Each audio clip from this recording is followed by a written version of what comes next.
بسم الله الرحمن الرحيم. إن الحمد لله عز وجل نحمده ونستعين به ونستغفره ونعوذ بالله من شرور أنفسنا والسيئات أعمالنا. من يهده الله فلا مضل له ومن يضلل فلا هادي له، وأشهد أن لا إله إلا الله وحده لا شريك له، وأشهد أن محمدا عبده ورسوله. اللهم صل وسلم وبارك عليه وعلى آله وأصحابه وعلى تابعين لهم بإحسان إلى يوم الدين. Inch'Allah tabaraka ar-Rahman, nous voulons poursuivre la lecture de notre épître Muzakkiratul Hadith An-Nabawi fil Aqidati wal Ittiba'. Il s'agit, n'est-ce pas, de compiler des récits prophétiques traitant des questions dogmatiques et le fait de se conformer à la sunna du messager d'Allah alayhi salatu wassalam à travers la plume du grand érudit Cheikh Rabi al-Madkhali hafizahullah wa ra'ah. Le Cheikh Rabi a intitulé ce chapitre Najatul Umma fi ta'ati Rasul wa halakuha fi mukhalafatihi. Il dit cette communauté, pour qu'elle soit sauvée et qu'elle réussisse, elle ne parviendra qu'à travers l'obéissance du prophète Muhammad sallallahu alayhi wa sallam. Et sa perte sera dans le fait de contredire le prophète sallallahu alayhi wa sallam. Les nusus sur ça sont très nombreux. Les récits sur ça sont nombreux. Les versets du Coran sur cette réalité sont nombreux.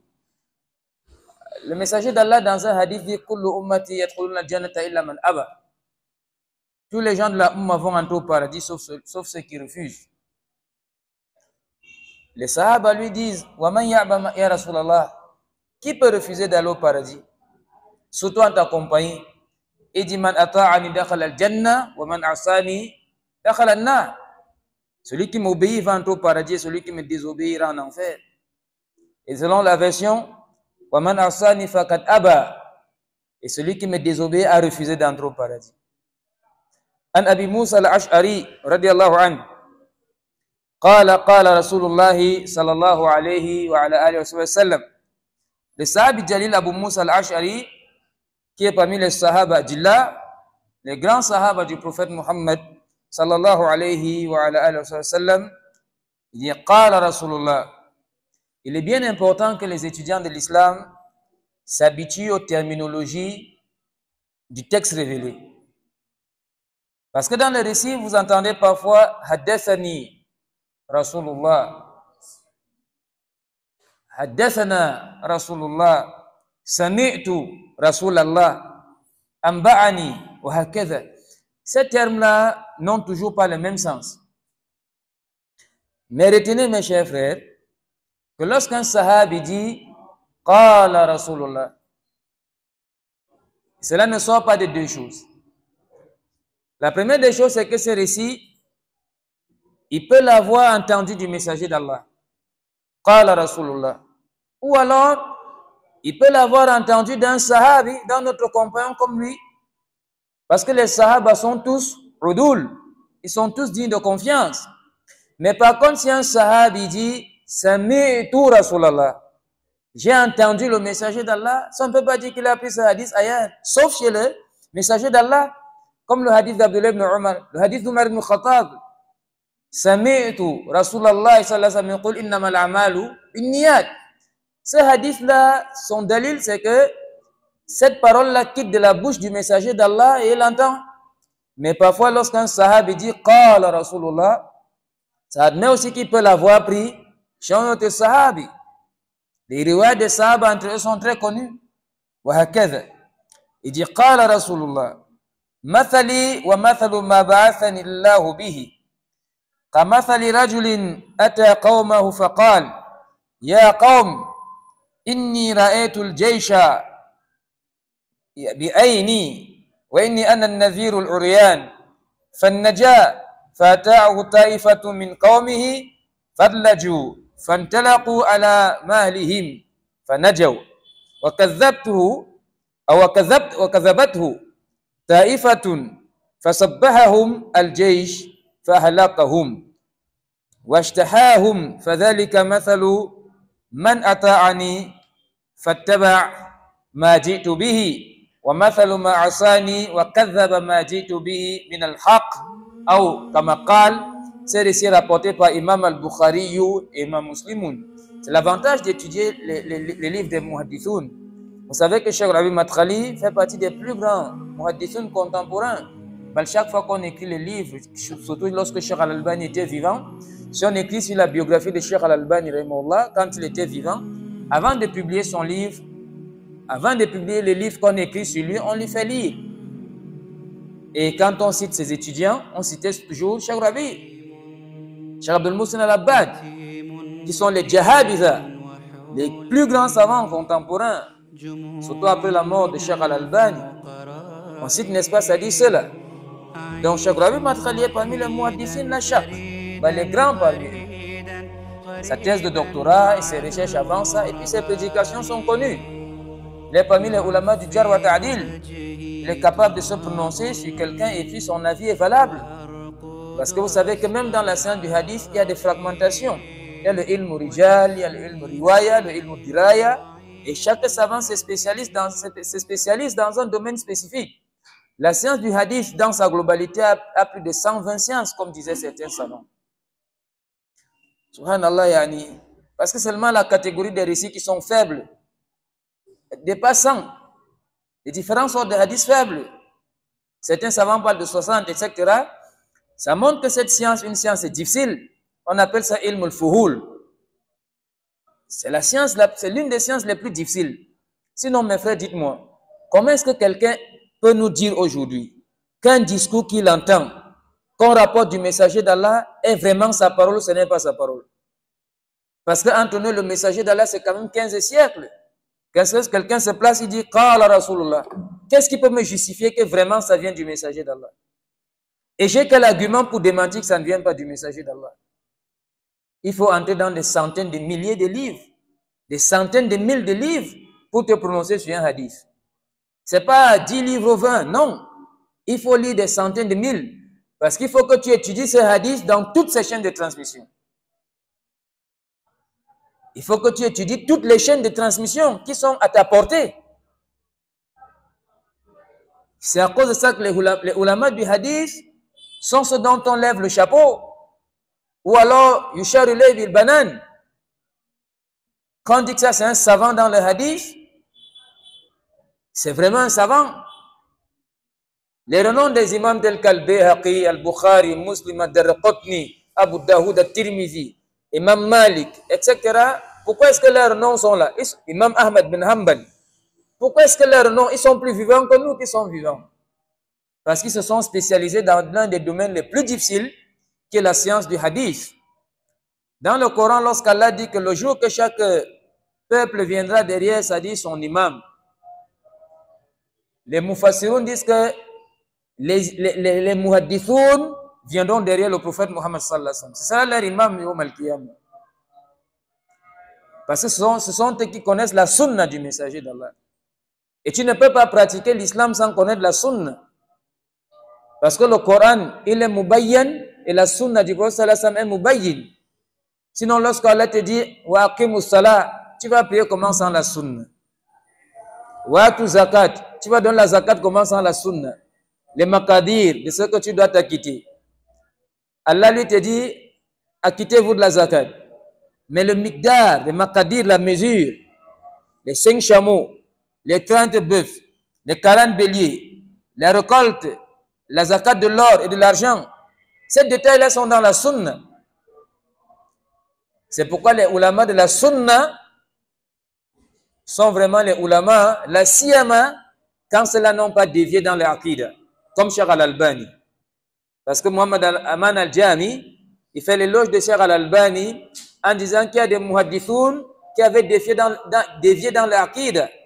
Ils étaient des muhaddithoun, mais ils avaient dévié dans l'aqida. Certains d'entre eux étaient des Mu'tazila, d'autres des Asha'ira, d'autres ceci. Mais Cheikh Al-Albani est un muhaddith, mais qui est resté dans l'aqida des salaf al-ummah et dans le manhaj des salaf.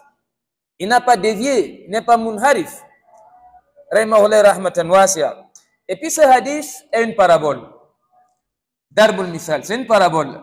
Al-Mathal. Un pieux prédécesseur disait, écoutez bien cette parole, إذا قرأت في القرآن مثلا لا أفهم بقيت على نفسي.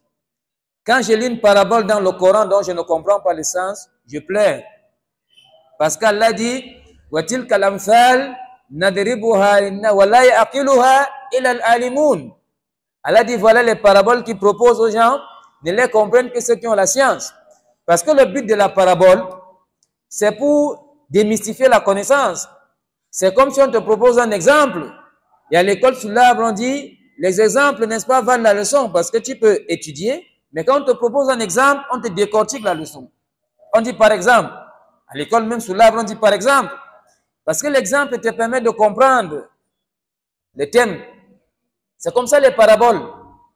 Les paraboles viennent démystifier les discours, parce qu'à vrai dire, le Coran est dans la langue arabe, et la langue arabe n'est plus une langue facile. Il y a des mots dans la langue arabe, comme vous connaissez, dont ils ont un même singulier, mais des pluriels différents. C'est dans le contexte que tu sauras qu'on parle de ça, on parle de ça. Le singulier est le même et le pluriel est différent. Et il y a des mots qui ont, n'est-ce pas, c'est-à-dire le cas inverse. Ici, vous avez un pluriel, mais les singuliers ne sont pas pareils. Je vous donne des exemples. Le mot amr, parfois son pluriel c'est al-umur et l'autre c'est al-awamir. Quand on parle de al-awamir, on comprend que le mot amr signifie ordre. Awamirullah, les ordres d'Allah. Là, quand on parle d'al-umur, c'est les affaires. Qu'est-ce al-umur? Comment vont les affaires? Tes business et secteur, on dit al-umur. Mais les deux ont le même singulier amr. Maintenant, vous avez masajid. Ça, c'est un pluriel, mais plusieurs singuliers. Parfois, son singulier, c'est masjid ou alors masjid. Quand c'est masjid, c'est la mosquée où on a accompli la salat. Mais quand c'est masjid, c'est les 7 parties avec lesquelles on se prosterne dans la salat. On appelle ça masjid. Voilà. Mais le pluriel, c'est masajid. Allah dit dans le Coran, wa anna al-masajidu lillah. Fala tad'u ma'allahi ahadan. Dans la langue arabe, n'est pas facile. Donc, on a beaucoup besoin de paraboles. Allah dit, wa la takunu kallati naqadat ghazlaha min ba'di quwwatin ankatha. Ne soyez pas comme cette femme qui a donné la quenouille. Ça, c'est une parabole. Beaucoup les savants l'estiment. Dans quelle espèce de parabole? Dans la parabole des musulmans saisonniers, régulièrement sérieux dans le mois de Ramadan, et après le mois de Ramadan, ils volatilisent dans les airs. On ne les voit plus à la mosquée. C'est pourquoi Imam Nawawi, dans Riyad al-Salihin, il intitule tout un chapitre Bab al-Muhafazatu al-Amal. La constante dans les adorations, il a cité ces versets. Parce qu'Allah nous propose la parabole de cette femme qui ne respecte pas ses engagements. Elle a pris un pacte solide avec Allah, comme le musulman pendant le mois de Ramadan. Et au lieu de maintenir cet engagement, ce pacte solide, il le détache après Ramadan. Il ne vient plus à la mosquée, il ne lit plus le Coran. Donc, les paraboles, à vrai dire, sont le moyen le plus efficace de bien comprendre le contexte. Le messager d'Allah, nous allons voir l'explication des sens, mais on donne une traduction approximative. Mon exemple est à l'instar de celui qu'Allah a envoyé.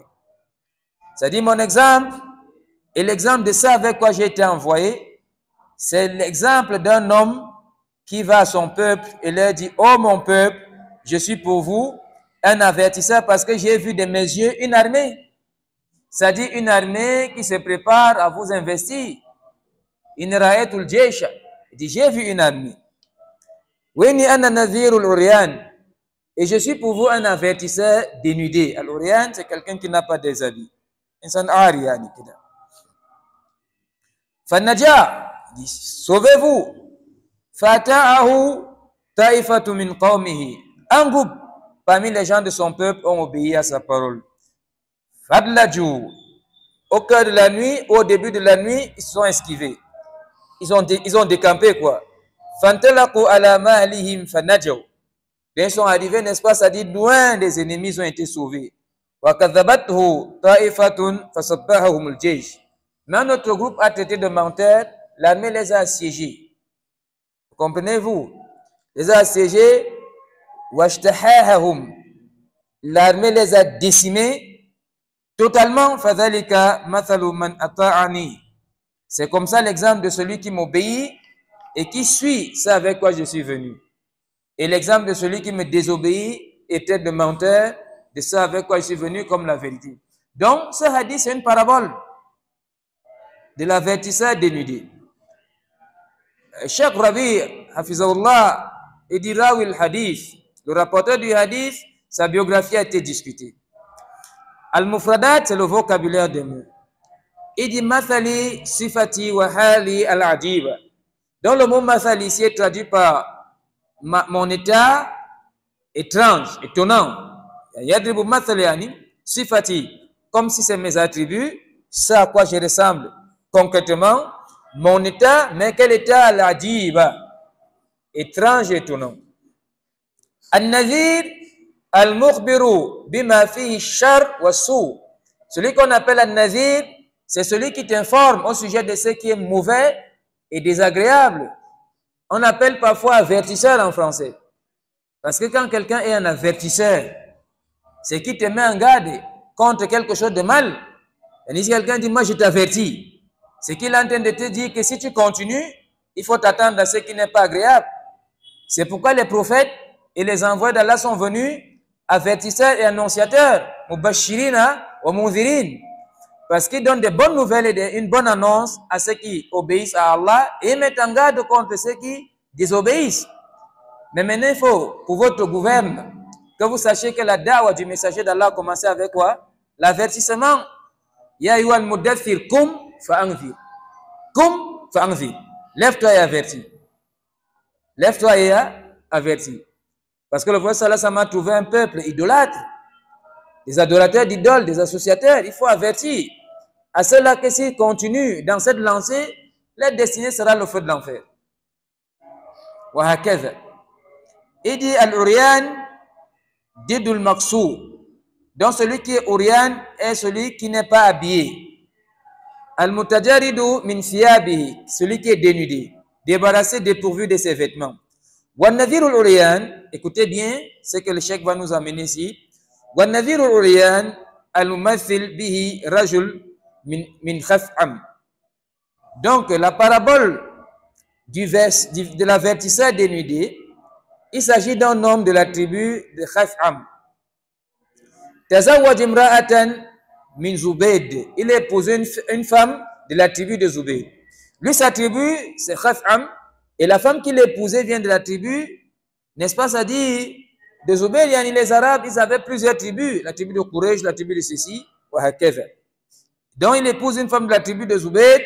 Fa'arada banu Zayd an yaghiru ala qabilatihi. Et comme les Arabes aimaient toujours la guerre, parce que parmi les plus grands bienfaits d'Allah sur cette umma, il a si amaché les Arabes, il fallait enterrer la hache de guerre. Les Arabes ne vivaient que dans la guerre. Ils cessaient de faire la guerre quand? Dans les mois sacrés. Parce qu'ils reconnaissaient les mois sacrés. Donc ils aimaient toujours la guerre parce que eux, dans le contexte de la chaleur là, la moindre erreur nécessite un châtiment. Ils s'entretuaient tout le temps, les Arabes. Sauf dans les mois sacrés.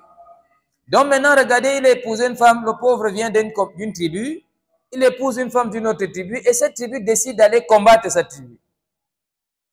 Vous voyez? Écoutez bien. Ils disent, فَخَافُوا أَنْ يُنْذِرَ قَوْمَهُ. Mais ils ont eu peur qu'il avertisse à son peuple. Parce que lui, il est de là-bas. On va aller combattre ces gens-là. Mais comme ils viennent il peut leur lancer, n'est-ce pas, l'information. Ils ont eu peur. Qu'est-ce qu'ils ont fait?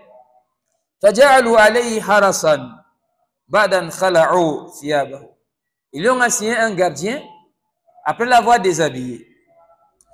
فَسَادَ فَمِنْهُمْ غِرًّا. Et maintenant, il aura, n'est-ce pas, c'est-à-dire, il a pu tromper, n'est-ce pas, c'est-à-dire, c'est ce dernier qui était comme son gardien. Fafarra ila ahlihi. Il est allé retrouver son peuple. Fanzarahum wa kana mimma qalahu. Il a donc averti son peuple. Donc il a pu échapper parce qu'on l'a déshabillé. Il est arrivé dénudé à son peuple. C'est ce qu'on appelle Nazir al-Uriyan, l'avertisseur dénudé. Il a cité quelques vers de poésie. Anna Nazir al-Uriyan, je suis, n'est-ce pas, l'avertisseur dénudé qui a enlevé ses vêtements. Idha saddaqa lam yumbiz laka thawbu kadhib. S'il est véridique, il ne peut pas, n'est-ce pas, c'est-à-dire enlever un vêtement de mensonge. Yani, ça c'est la poésie qui a son sens. Il dit fasara mathalan li kulli amrin tukhaf mufaja'atuhu wa li kulli rajulin la rayba fi kalamihi. C'est devenu donc un exemple qu'on a toujours gardé face lorsqu'on redoute quelque chose de soudain, quelque chose qui viendra soudainement. On parle de Nazir al-Uriyan, ou alors de quelqu'un dont sa parole est toujours une parole vraie. On le considère comme un avertisseur dénudé parce qu'il a sauvé son peuple. Il a sauvé son peuple. An-Naja al-Harbu wa huwa mansoub ala al-Ighra. Dans le mot Nadia, n'est-ce pas, ça dit c'est al-Harb, c'est le fait de fuir, d'échapper. Wa huwa mansoub ala al-Ighra. Yani mansoub ala al-Ighra, yani dans le nas du hadith, al-Ighra, c'est la tromperie. Vous comprenez? Al-Ighra, c'est la tromperie, c'est la ruse. Comprenez-vous? Mais le mot Nadia, parce que le prophète sallallahu alayhi wa sallam dans le hadith, il a dit fan-Naja'a, avec le nasb, hein, avec fatha. C'est ça, non? Ra'aytu Muhammadan. Ça, voilà. Mansoub. Il dit Adlaju yani saru fi min awwal al-layl aw saru al-layla kulla. Ils ont pris la fuite au début de la nuit ou alors dans la nuit entière. Donc ceux donc qui n'ont pas accepté le message ont été investis par les ennemis à l'aube. À l'aube, les gens dorment, ils sont fatigués. Donc on pouvait les assiéger, on pouvait les surprendre. C'est pourquoi dans les règles de la guerre, surtout à l'époque, si la nuit tombe, on baisse les armes. Il n'est pas question d'aller... Je crois que même les puissances aujourd'hui ont gardé les règles de la guerre. Je pense que vous savez bien que même si la guerre est comment, il y a des endroits où on ne peut pas toucher. Il y a des endroits qu'on ne peut pas bombarder lorsqu'il y a la guerre. Ça, voilà. C'est pourquoi on peut vous filmer toute une guerre. Parce que les gens là sont dans des endroits où l'ennemi n'a pas le droit de jeter ses bombes ou ses obus. Parce que même dans la guerre, il y a des règles. Ça, voilà. Ici dit, ishtahahum, yani, ista'salahum, falam yabqa ala adi minhum. Donc, ils les ont exterminés. Maintenant, al-ma'na al-ijmali, le sens global de ce hadith. Le sens global. Ba'athallahu rasulahu Muhammadan sallallahu alayhi wa alihi wa sallam. Allah envoie son messager, notre très cher bien-aimé prophète Muhammad sallallahu alayhi wa alihi wa sallam bil huda, avec la guidée, wa dinil haq, et la religion de droiture, wa ja'a bil mu'jizat al-uzma. Il est venu, n'est-ce pas, c'est-à-dire al-qawniyya wa shar'iyya. Il est venu avec des miracles immenses, des miracles impressionnants, tant des miracles universels que des miracles juridiques. Mais il faut que je vous rappelle quelque chose, j'estime quand même important. Le mot mu'jizat n'est pas beaucoup apprécié par les ulama. Mais on le traduit par miracle, mais n'est pas beaucoup apprécié. Surtout par les muhakkikoun parmi les ulama. Parce que les premiers à employer le mot mu'jizat pour parler des miracles sont les mu'tazila. Et vous savez que les ulama de la sunna, ils sont très regardants sur les alphas de Shari'a. Parce que tu ne peux pas transiter des alphas, des termes Shari'a. Sauf pour descendre le discours, pour faire comprendre à quelqu'un. Sinon, tu es en train de parler de l'islam à quelqu'un. Au moment de prononcer le nom de ton créateur, tu ne vas pas dire Dieu. Ce n'est pas son nom. Sauf si tu as en face de toi un kafir mutahammis qui ne croit pas à Allah. Tu as envie de lui faire comprendre quelque chose. Tu as envie de lui faire passer un message. dont tu es obligé de descendre à sa compréhension. Khatibun nas bima yaqilun. Dites aux gens des choses qu'ils peuvent comprendre. Mais sinon, à la base, tu ne peux pas appeler Allah Dieu. Ça n'a pas de sens, Dieu. Ce n'est pas le nom du Créateur. Ce n'est pas le Alam-Muzat. Ce n'est pas le Alam-Muzat, Dieu. Parce que Dieu a une très mauvaise connotation. De ce point de vue, les salafs préfèrent dire Aya pour parler des signes et des miracles et non pas le mu'jizat. Lakin, il dit Waja'a bil mu'jizat al-uzma al-kawniya. Le prophète sallallahu alayhi wa sallam est venu avec des grands miracles impressionnants, universels et juridiques. Le Coran, c'est un miracle. Il n'y a pas un miracle que le messager d'Allah a laissé comme le Coran. Il n'y a pas. On appelle ça al-aya al-mukhallada. C'est un miracle éternel. Parce que tous les autres miracles opérés par des prophètes restent seulement dans l'histoire. Où est la canne de Moussa alayhi salam qui s'est transformé en serpent? C'est l'histoire. Le mort que Isa a ressuscité, c'est l'histoire. Le seul miracle qui est là à portée de main, c'est le Coran. Il n'y a pas une parole comme le Coran. Itlaqan. Il n'y a pas une parole comme le Coran. Il n'y a pas. Une parole, si tu lis une lettre, Allah te donne 10 récompenses, tu ne te verras ça nulle part sauf dans le Coran. Ce Coran qui a tous les meilleurs attributs du monde. Allah dit Basairu linnas wa huda wa rahma. C'est une source de clairvoyance pour les gens guidés de miséricorde. Ya ayyuhan nas qad ja'atkum mau'izatun min rabbikum wa shifaa lima fi sudur wa huda wa rahma. Ô homme, une exhortation vous est venue de la part de votre Seigneur. Ça c'est le Coran. Un remède pour les maux du cœur, tels que l'hypocrisie, la mécréance, l'associationnisme, l'orgueil, le mépris, la haine, la jalousie, la rancune. Toutes ces maladies du cœur, le Coran les soigne. Et aucun être humain ne peut soigner ce genre de maladie. Aucun. Seul le Coran va soigner ces maladies. Le nifaq, un homme va soigner le nifaq comment? Parce que le munafiq, tu ne le connais même pas, cela. C'est Allah celle qui le connaît. Parce que le munafiq est quelqu'un qui cache la mécréance mais laisse apparaître l'islam. Tu vas le soigner comment? Tu ne le connais même pas, cela. Mais le Coran soigne toute cette maladie, toutes ces maladies. C'est pourquoi Allah dit Ya ayyuhan nas qad ja'atkum mau'izatun min rabbikum. Oh vous les hommes, une exhortation vous est venue de la part de votre Seigneur. Wa shifa lima fi sudur. Et un remède pour les maux du cœur. Wa huda wa rahma, un guide, une miséricorde. Tout ça sont les attributs du Coran. Et il y en a plein. Innahu la Qur'anul Karim. C'est un Coran généreux. Dans les débuts de Yassine, wal Qur'an il Hakim, pas le Coran plein de sagesse. Si on veut s'arrêter pour citer les attributs du Coran, on n'a qu'à fermer le livre parce que le temps ne sera pas suffisant. Et c'est ça qui montre la valeur de ce Coran là aussi. Parce que chez les Arabes, la multitude des noms et des attributs montre la grandeur. Il n'y a pas une parole comme le Coran. Wallah, il n'y a pas une parole comme le Coran. Rien ne peut te donner, ya Abdallah, ce que le Coran te donne. Retenez bien cette parole que j'ai dit sur ce mimbar. Rien ne peut te donner ce que le Coran te donne. Rien ne peut te donner ce que le Coran te donne. Retenez bien cette parole. Rien ne peut te donner ce que le Coran te donne. Le Coran te donne ce que la doua ne te donne pas. La doua, qui est, n'est-ce pas, ça dit, l'essence de la religion. Mais le Coran te donne ce que la doua ne te donne pas. Le Coran te donne ce que la doua ne te donne pas. D'ailleurs, vous savez bien que lorsque tout sera fini, Allah dit dans le Coran wa qudiya bainahum bil haqq.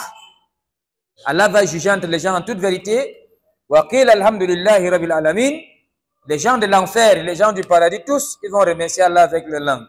Parce que tout le monde va dire alhamdulillahi rabbil alamin. Même celui qui va aller en enfer.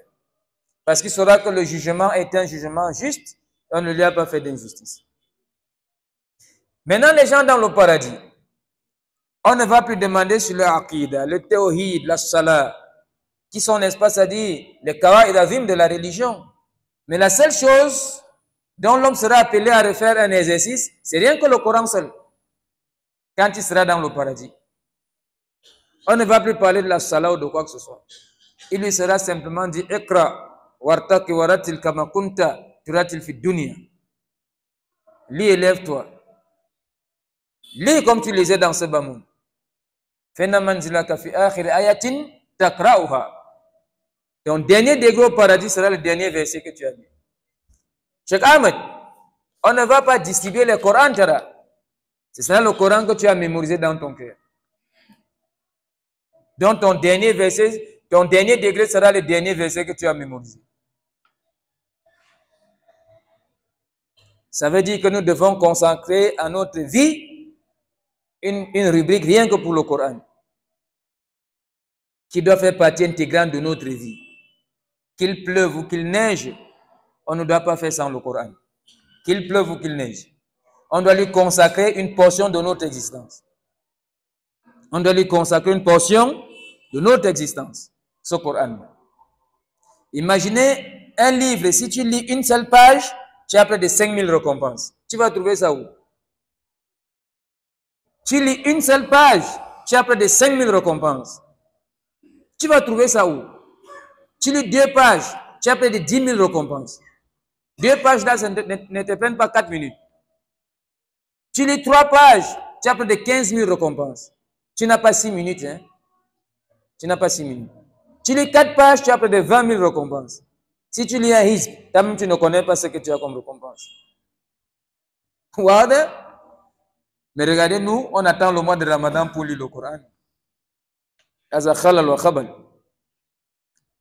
Et effectivement, les miracles du messager d'Allah sont universels. Et aussi, c'est juridique. Wal barahin, des preuves, c'est-à-dire, n'est-ce pas, c'est-à-dire des preuves et des arguments que wal hujaj et des arguments al-kawiyya, as-sadiqa, dalla akbar dilala ala sidkihi wa sidki ma ja'a bihi. Wallahi, même les koufars là, quand ils entendent les paroles de l'islam, ils savent que ça ne peut pas venir d'un être humain. Même les koufars. Regardez les koufars qui sont athées là. Ils ne veulent pas entendre parler d'une religion sauf l'islam. Vous n'avez pas remarqué? Parce que je ne parle pas ici par hasard. On a fait souvent des débats radio et télévisés, n'est-ce pas? Il y a des athées, il y a des gens qui ne croient pas en Allah. Ils sont des gens qui suivent les ancêtres. Hein? Comme certains panafricains, tout ça. Nous sommes au podium souvent avec eux dans les débats. Et il y a des scientifiques aussi qui sont un peu réservés sur des questions religieuses. Ils ont leur conception un peu de scientifique. C'est-à-dire, ils n'aiment pas toutes les choses religieuses. Parce que chez eux, la religion obstrue le chemin de la science. Ce qui est archi faux quand il s'agit de l'islam. Mais c'est leur concept. Alors, vous allez souvent voir dans les débats, ils vont critiquer les autres, là, les chrétiens, ils vont les critiquer. Du moins, les musulmans ont des discours cohérents. Wallah. Du moins, les musulmans ont des discours cohérents. Yani. Vous voyez? Aujourd'hui, regardez, je vous prends un seul cas. La manière dont les musulmans enterrent les morts. L'humanité unanime que c'est la meilleure. Aujourd'hui, même les non-musulmans savent que c'est la meilleure. Quand ils vont dépenser des centaines de mille pour acheter un cercueil, ils disent quand même, vous les musulmans, pour vous, c'est meilleur. Quand ils vont acheter des vestes croisées de près d'1 million, ils disent que vous, les musulmans, vraiment, c'est meilleur. Parce que, en fait, le bon sens ne conçoit pas que tu dépenses près d'1 million pour ce que les charançons vont manger, alors qu'il y a des êtres humains qui ne trouvent pas de quoi se nourrir. Le bon sens, avant la religion, on n'accepte pas des choses pareilles. Ça n'accepte pas. Eux-mêmes, ils sont convaincus que ça, la manière dont de faire les musulmans, vous savez, vous avez lu dans la presse qu'il y a des corps qui ont fait plus de 3 ans à la morgue. Le directeur de l'hôpital a demandé qu'on vienne enlever. Si les gens ne vont pas reconnaître, la mairie va se charger de ça. Je ne voulais pas vous dire ceci, Malasaf, il y a quand même des musulmans parmi. Malasaf, Shadid, Malasaf. Regardez, 3 ans dans la mort, mais ça c'est un châtiment, Wallah. Wallah, c'est un châtiment, ça. C'est un châtiment, Wallah. Il y a qu'on précipite l'enterrement du mort. Mais ça, c'est terrible, ça. Wallahi, l'opinion mondiale reconnaît que l'islam, c'est ce qui convient. Wallah, beaucoup de gens refusent d'embrasser l'islam. Mais ils disent avec leur langue que l'islam est meilleur. Ils disent avec leur langue. Il dit non, nous au moins, nous sommes des athées, on est au bar avec les femmes, mais on aime l'islam et les musulmans. Arrête, c'est vrai ou c'est faux? C'est monnaie courante, Yani. C'est monnaie courante. C'est monnaie courante, Yani. C'est monnaie courante. C'est pourquoi quand Cheikh Ahmad passe avec sa moto là devant eux, Ostaz, Yani. Yafraou Nabihi, Yani. C'est ça ou c'est pas ça, Cheikh? C'est ça, Wallah. Allah musta'an.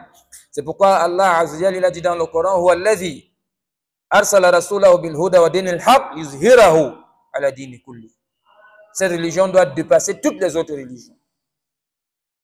Et c'est pourquoi Cheikh Al-Albani, dans Silsila As-Sahih, le premier chapitre, Bab al-Mustaqbal de l'islam, il dit le futur c'est pour l'islam. Le tout premier chapitre, hein? Le tout premier chapitre dans Silsila As-Sahih, le tout premier, Bab al-Mustaqbal de l'islam, il dit le futur c'est pour l'islam. Le futur c'est pour l'islam. C'est clair comme l'eau de rouge. Futur dans le futur c'est pour l'islam. Parce que le prophète sallallahu alayhi wa sallam dit,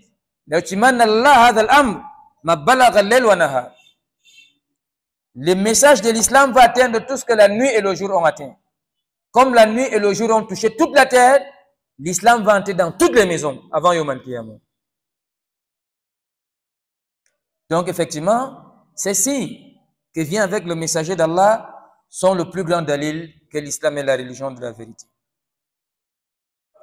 Il dit et que c'est un messager vrai venant de son Seigneur.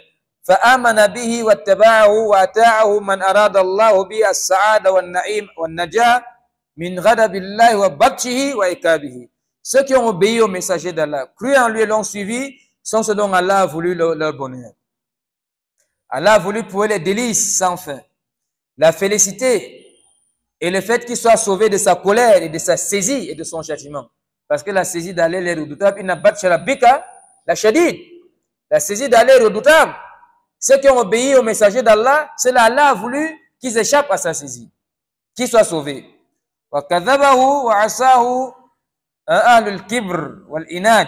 Et quant à ceux qui ont désobéi au messager d'Allah, c'est les orgueilleux et les outranciers. Et aussi certaines personnes qui ont la notoriété, ils ont oublié que la notoriété, c'est Allah qui la donne. Vous voyez, ils ont pensé. Ceux qui sont souvent situés. Les gens, n'est-ce pas, ça dit des intérêts là. الذي حاق بهم غضب الله واستوجبوا الهلاك والعذاب الأليم والدمار الماحق جزاء كفرهم. Donc il s'agit de ceux-là, n'est-ce pas, qui en toute vérité subiront la colère d'Allah et seront châtiés d'un châtiment douloureux, seront détruits. Tout cela, n'est-ce pas, ça dit en guise de rétribution de leur mécréance. Wa kibrihim et de leur orgueil, wa takzibihim et le fait de démentir, wa inadihim leur caractère outrancier, et le fait d'avoir suivi leur passion, car ceux-là ne se sont pas soumis à la vérité, ne sont pas pliés à la vérité. Ils ont préféré suivre leur passion, etc. Fadaraba Rasulullah sallallahu alayhi wa sallam mathalan lihalihi wa hali ma jaa bihi min al-haq. Le messager d'Allah donc proposait une parabole avec son état et l'état de ce qu'il est venu avec comme vérité, Allah, clair, une vérité évidente, clarifiée.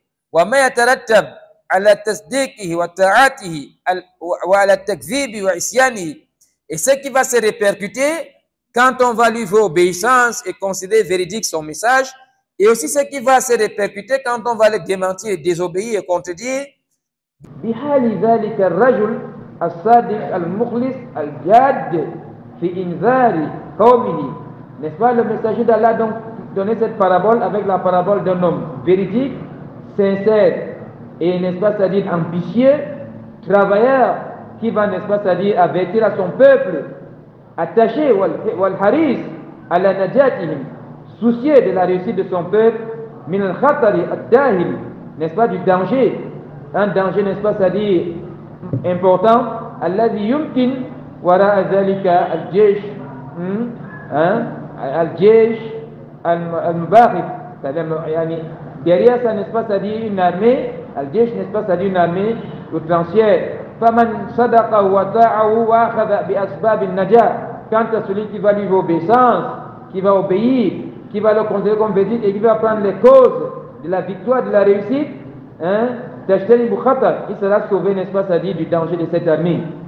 Et quant à celui qui va démentir, il va traiter de menteur, il va désobéir, il va rabaisser, il va relativiser, il va relativiser le danger, il sera, n'est-ce pas, c'est-à-dire victime de ce danger, le danger de l'ennemi,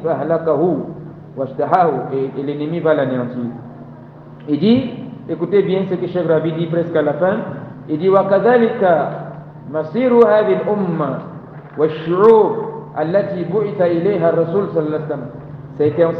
C'est dans ça la fin de cette communauté, hein, n'est-ce pas, c'est-à-dire ces clans, ces tribus vers lesquelles le messager d'Allah a été envoyé.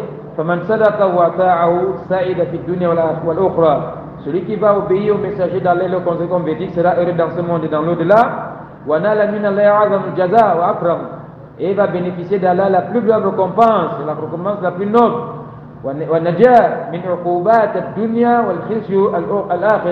Et sera sauvé de l'humiliation, c'est-à-dire du châtiment dans ce monde et l'humiliation dans l'au-delà. Quant à celui qui va le traiter de menteur, il va désobéir, il va continuer ça avec eux les venus.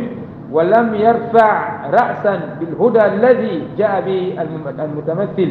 Il ne va pas lever la tête pour suivre l'obéissance, la guider. Donc, n'est-ce pas, c'est-à-dire, celui mentionné dans la parabole est venu, fil kitab wa sunnah, n'est-ce pas, c'est-à-dire, la parabole du messager d'Allah, c'est-à-dire, la parabole dont on a donné le cas de figure concernant le messager d'Allah, parce qu'il a dit, mon exemple, l'exemple avec quoi je suis venu, il est venu avec le Coran, la sunnah. Il va s'exposer au châtiment d'Allah, va sortir sa colère. Allah va descendre sur lui, n'est-ce pas, le châtiment et le malheur. Et subira un châtiment douloureux dans l'au-delà.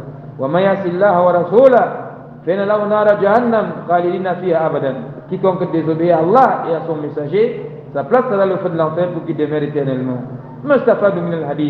Qu'est-ce qu'on peut donc tirer comme leçon dans le hadith? بلاغة رسول صلى الله عليه وسلم في درب الأمثال الصادقة الحية التي تجعل المعقول في قالب المحسوس وتقريب المعاني البعيدة بهذا التصوير الرائد. Il dit cette éloquence fait en sorte que quelque chose qui relève de la logique devienne comme quelque chose de palpable qu'on peut toucher. Allah aussi agit de cette manière dans le Coran. Allah parle de la foi comme le commerce. Parce que l'homme aime le troc, l'homme aime l'échange, l'homme aime le donner-donnant. Allah parle de la foi comme c'est un troc. Il dit il te rapproche les sens éloignés avec cette figure agréable. Et si nous avons aussi notre leçon, l'attachement du messager d'Allah au fait que les gens soient guidés. Et la vérité de son message et sa clarté. C'est-à-dire le messager d'Allah est venu avec un message clair qui n'a pas de commode. وصول الفوز والسعادة بالتصديق وطاعته. La félicité, la victoire et le bonheur entrent donc dans le fait de traiter de vérité. Ça avec qu'il est venu, lui vos obéissances et suivre ça avec qu'il est venu. ووقوع البوار والدمار في الدنيا والآخرة بتكذيبه ومخالفته وعصيانه. Et quant à l'humiliation, le châtiment, n'est-ce pas, c'est-à-dire l'avilissement, la punition dans ce monde et dans l'au-delà, elle ne sera conséquente que de faire des traités de menteurs. C'est avec quoi le messager d'Allah est venu. C'est aussi comme ça que la plume de Cheikh Rabi, Ahmad Khali, Hafizahullah wa Ra'a, s'est arrêtée sur l'explication de ce hadith. Et Inch'Allah, il reste un hadith pour qu'on finisse avec cet ouvrage qui compte parmi les meilleurs ouvrages que chaque étudiant doit avoir dans sa bibliothèque. Il faudra réviser ça de temps en temps. Wallahu ta'ala a'la wa a'lam wa raddu ilayhi aslam. Subhanakallahumma wa bihamdik. Ashhadu an la ilaha illa anta astaghfiruka wa atubu ilayk. Barakallahu fiik.